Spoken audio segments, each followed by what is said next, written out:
El detective Samuel Rivas encendió su último cigarrillo de la noche mientras observaba el callejón sin salida desde su coche. Las luces parpadeantes del alumbrado público apenas lograban penetrar la oscuridad que envolvía aquel lugar. Las sombras parecían cobrar vida propia, moviéndose con una inquietante autonomía. Había algo siniestro en ese callejón. Algo que le hacía sentir un escalofrío recorrer su espina dorsal. ¿Qué tenemos, Rivas?, preguntó su compañero, el oficial Luis Ortega, mientras se acercaba con una linterna en la mano. Otro cuerpo, respondió Samuel, dejando escapar una densa nube de humo. El cuarto en 2 semanas.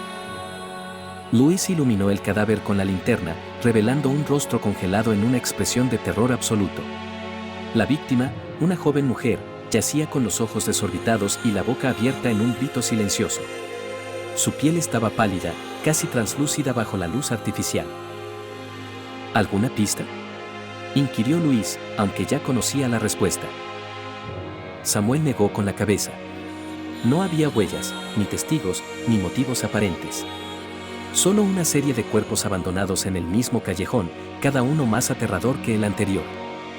Es como si la sombra misma se los tragara, murmuró Samuel, más para sí mismo que para su compañero. ¿Qué dijiste? Luis lo miró con curiosidad. Nada, solo, nada. Samuel apagó el cigarrillo y se dirigió hacia el callejón. La bruma nocturna parecía espesarse a medida que avanzaban, envolviéndolos en una atmósfera opresiva. El sonido de sus pasos resonaba hueco contra las paredes de ladrillo. Samuel no podía sacudirse la sensación de que algo, o alguien, los observaba desde las sombras. ¿Te has dado cuenta de que siempre es en este callejón?, preguntó Luis, rompiendo el silencio.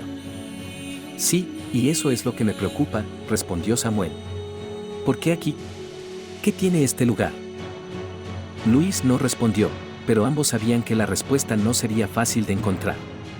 La sombra que acechaba en el callejón sin salida parecía desafiar toda lógica y razón.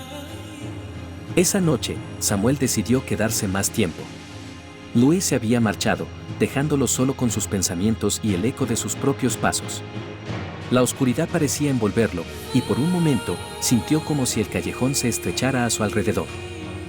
De repente, un susurro suave y apenas audible llegó a sus oídos. Samuel se giró bruscamente, apuntando su linterna hacia el origen del sonido. No había nada, solo la oscuridad densa y opresiva. ¿Quién anda ahí?, gritó, tratando de mantener la calma. El susurro se hizo más fuerte, más insistente. Era como si las sombras mismas estuvieran hablando. Samuel sintió un sudor frío recorrer su frente mientras avanzaba lentamente, con la linterna temblando en su mano. Muéstrate, ordenó, aunque su voz traicionaba su nerviosismo. De la penumbra surgió una figura, una sombra que parecía moverse con vida propia. Samuel retrocedió, el miedo paralizándolo. La sombra se acercó, su forma indistinta y amorfa, y Samuel sintió un terror primitivo apoderarse de él. ¿Qué eres?, logró preguntar con voz temblorosa. La sombra no respondió con palabras, pero su presencia era respuesta suficiente. Era un ser de oscuridad pura, una entidad que se alimentaba del miedo y la desesperación. Samuel sintió cómo su mente empezaba a desmoronarse bajo la presión de aquella presencia. Tú eres el responsable, murmuró, tratando de mantener la cordura. La sombra se detuvo, como si considerara sus palabras. Luego, sin previo aviso, se abalanzó sobre él. Samuel sintió un frío helado envolverlo, una oscuridad que parecía succionar toda la luz y el calor de su cuerpo. En un último esfuerzo desesperado, Samuel levantó su linterna y la encendió directamente sobre la sombra. La luz atravesó la oscuridad, y por un breve momento, la sombra pareció retroceder. Pero fue solo un instante. La oscuridad volvió con más fuerza, y Samuel sintió como su conciencia se desvanecía.